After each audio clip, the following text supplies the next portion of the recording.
ఇంకోటి ఏంటంటే మానవ సంబంధాలలో తండ్రి బిడ్డకు ఉన్నటువంటి సంబంధం చాలా అటాచ్మెంట్ ఉంటుంది. కొడుకుకు తల్లికి ఉంటుంది, తండ్రికి బిడ్డకు ఉంటుంది. గాదాంది కాక ఆమె అసలు ఇంటర్నల్గా ఏం జరిగిందో కేసీఆర్ మాట్లాడతలేడు ఇప్పటి వరకు.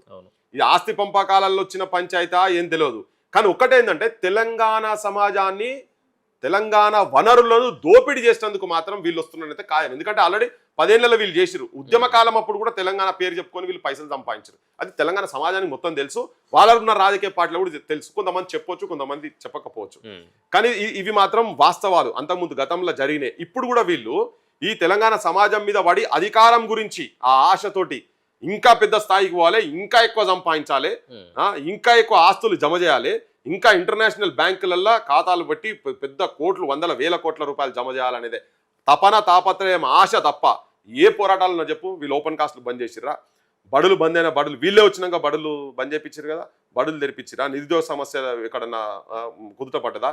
సర్పంచుల బిల్లులు లేకాలు చచ్చిపోతున్నారు. నీ పార్టీలో నువ్వు కొట్లాడితే ఏం కొట్లాడంటే సర్పంచులు ఆత్మహత్యలు చేసుకుంటున్నారు. మన దగ్గర మన పార్టీలో నీకు 1200 1400 నీకు నీ ఖాతాలో పెట్టుకొని ఉన్నావు కదా, నీ పార్టీ ఫండ్.